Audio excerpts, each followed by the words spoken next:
Welcome everyone to another review.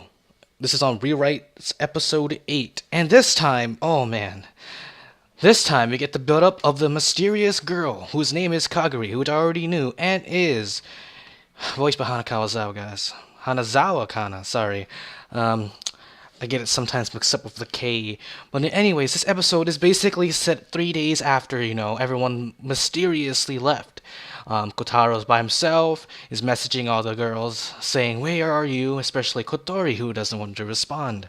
And, oh my god, Yoshino being the cool guy he is, it's like, "Tenoji, are you in any trouble? You can..." And he stops because he knows that he's saying too much, make him a bit of a, whatchamacallit, a soft guy, and is that obviously Tenoji, Kotaro himself, wouldn't probably want to seek his help because it's dealing with supernatural, superhuman events that are going on that are probably too dangerous for Yoshino himself, since, it's dangerous.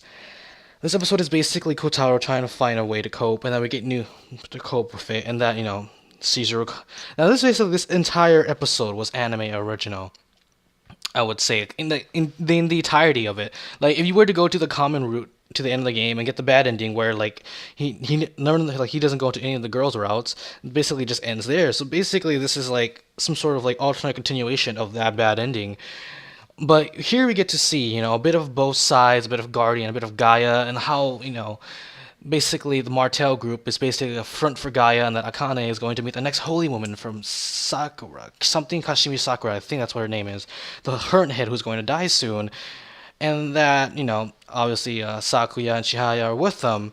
And we get to see a bit of action on, Guardian's side with Shizuru, Chihaya, and Isaka taking down the dragon thing that attacked and, messed up Shizuru's life. And Shizuru, like, finishes it off with that Uzi she has. And we get to see a bit of how Asaka was being the badass he is, and that he says, "I'm the summoner who summoned the dragon, got away, but I hit him with my sword." He just, like, flicks a blood off his sword, and he just sheathes it. And get to see Nishikuno Sensei being kind of moe towards Shizuru, but we get to see her dark side when her eyes open. Anime characters with their eyes closed and then the eyes get open and they get all serious. They're pretty scary, so bet on that being a major factor. But then we also find out that Isaka is a veteran of Guardian and that there are other veterans who are coming back to fight against, Gaia because of the huge abundance of monsters and summoners are converging on there before the Harvest Festa, which means that something big is going to go down. Oh, man. Oh. And we get a bit of hints towards who the key is, but we all obviously know who the key is already. I won't spoil it if none of you have caught on yet. But this episode was basically a coming to terms event. Kotaro tests out his newfound abilities, which is his claws, and it's just pretty cool how they animated it and like the little waves that come out, which I already know the secret of and why it does that. And how his power, like his second power, works besides rewrite, but it's really interesting. And basically, let's talk about the Kagari-chan. Basically, she's voiced by Hanazawa Kana, and that voice, though. I have to agree with my friend. She's a pretty good voice actress. And basically, her interactions, Kagari's interactions with Kotaro was basically a amnestic ghost, so some sort of pretty powerful being, as we get to see. It's basically because that freaking rock from outer space just smacked her on the head and gave her amnesia. And she's also probably related to his second claws ability. When he first used it inside his house when she was on his roof, she wakes up and like goes all, I'm Kagari-chan, and this is blah blah blah blah herself, introducing herself. And Kotaro was like, "Oh, nice to meet you." She basically just trolls him, goes to his school, enrolls in there somehow, possibly like altering their minds or something, because she seems to be some sort of powerful being. Basically, that she can also morph her clothes at will because it's part of her body. Now I was like, okay, that makes sense. Everything makes sense. And we get to see a sad, granted for me, a sad scene of Shizuru, being the only one who says goodbye to Kotaro and basically leaves. And I was just like, oh my god, no. But yeah, Shizuru and everyone are gone.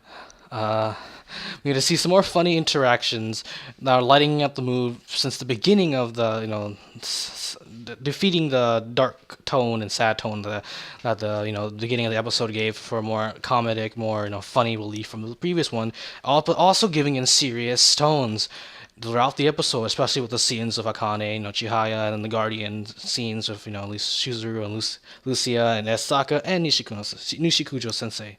Nishikujo Sensei. Not Nishi, no, it's Nishikujo. I don't know where I'm getting that from.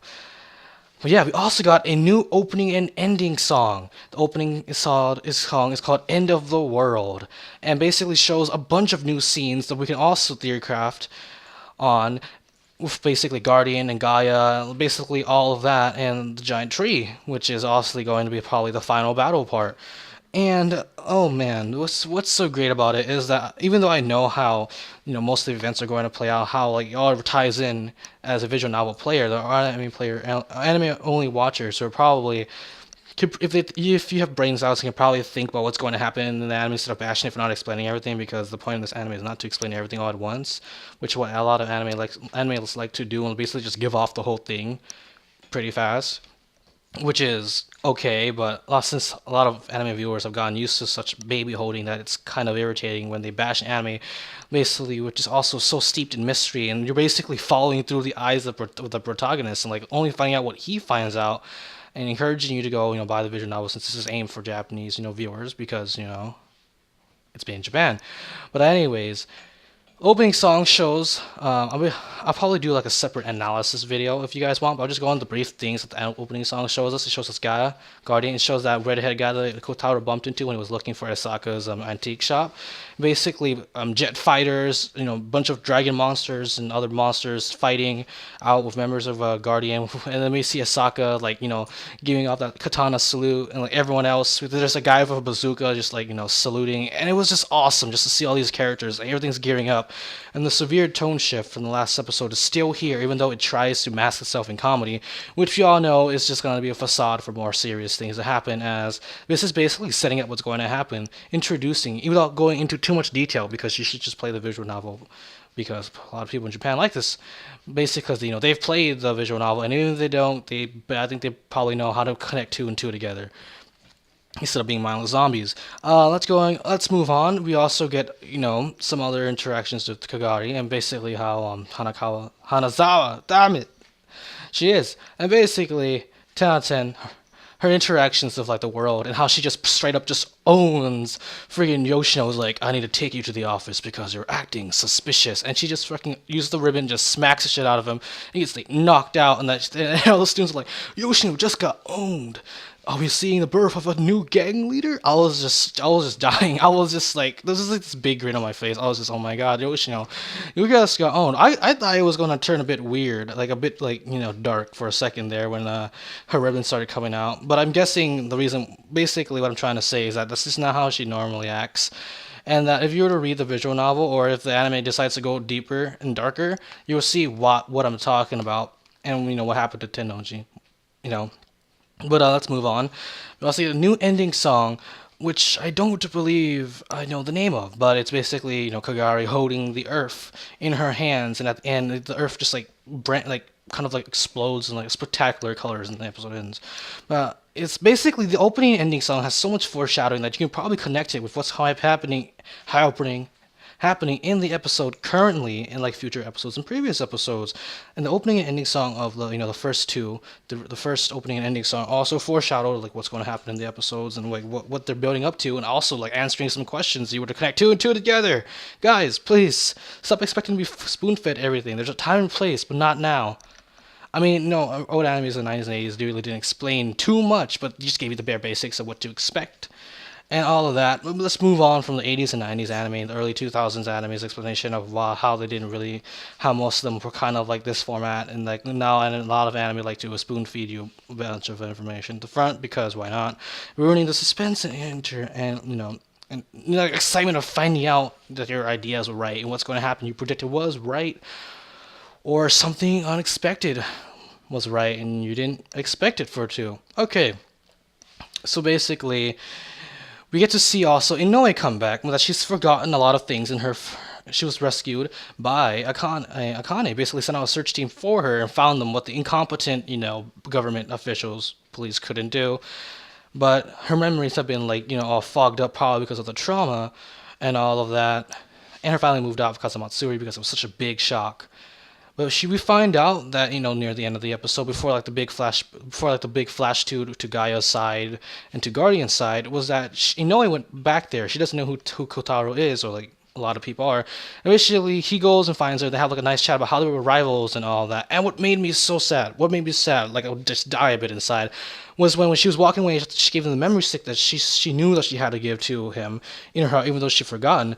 Was that Kotaro says, and about that competition that we've had since you were in the newspaper and I was in the co club. And you win, and you can just see his expression on his face. Like, he was trying so hard not to like show any depressing emotion when he said that, because and I think she also knew, because when she said, "Okay, yay," that she won, and then you could just see that she probably knew, and he probably knew that he was trying to make her feel better, and I was just died a bit inside, and basically what Inoue found on that memory stick was basically the existence of Gaia familiar. Basically, what they're going to be called familiars. Just to say that they're monsters. They're obviously, since they're summoning monsters, they're going to be familiars. Okay. Basically, she just finds a bunch of evidence regarding like the different, like the sky dragon thing that Kotaro fought and almost died to in like the previous episode, and like other ones too, and also the one that Shizuru killed in this episode, and more, and like the dinosaur things, like the dogs, and more, and like summoners, and like different probably areas of the, and probably just like this huge area in Kazamatsuri that is probably hidden under like some sort of magic or something. And that it's also possibly a reason why she forgot her memory, as Kagari says when Inoue is walking away, that she's lost a part of her heart and stuff like that. And I was like, dang. So what if she did get mind wiped because Akane found her, right? And she was known too much. And she also says when there's a scene where she's talking about marked people and how they rescued Akane. Oh my God, Inoue, damn. Is that covered her and all that, and that she basically builds up about that. If Kotori is who she thinks she is, then she needs to take precautions. And let's talk about Kotori at the end of this review. And we get to see that Kotaro is not going to be safe since he knows too much about Gaia and Guardian. Just knowing about their existence and how he hasn't joined a side. Basically, she says other officials of Gaia and Guardian could have marked him, for assassination, or like, to prevent him from talking. And I was just like, damn, that's which is probably going to happen in the next episode, or probably the next one after that, or something doesn't happen. And basically, there's like a huge fight between them. But oh man, just seeing how Kotaro basically unknowingly thinks that he's probably safe, but he's probably going to be targeted by members of Guardian and Gaia for knowing too much, like like what Inoue knew before she forgot. Basically, I was just, oh man. And we get a text, and at the end of the episode, we get a text message from Kotori to Kotaro, and she's like, I'm just sick and all that. And he just basically goes, oh man, trying to tell such a blatant lie. And basically, just says, should I get over to you, house, or whatever, and like, wipe down your sweat or something. She's like, no, debauchery, let's keep it PG. And we see the zoom out of like little tree fire things that chase Kotaro in like episode 0, I think. And like big ass tree thing. And basically, where that big tree was, is in the episode where they went looking for when they were first going through the forest. And I was just like, okay, that's it. Y'all know everything is going to go in place. Things are going to ramp up. This episode was kind of a cool down, but it was also ramping up near the end with all the information that they've given us. Wow.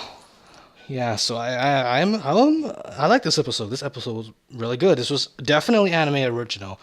I can't remember if they pulled some scenes from the visual novel, but any scene involving Kagari, Akane, and Chihaya, and the Guardians were absolutely anime original.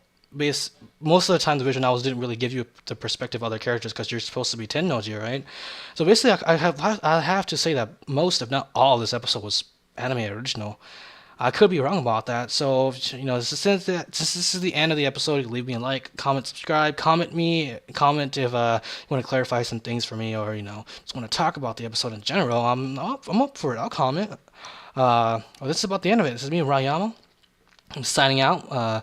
Leave a like, comment, subscribe. I already said that, but just to reiterate, just do those things and you'll be set. Have a nice day, night, evening, morning, weekend, evening, midnight, whatever. Have a fantastic day, everyone. I'll see you all soon in the next review. This is me, Ryan, signing out. See you guys and gals, everyone. Bye.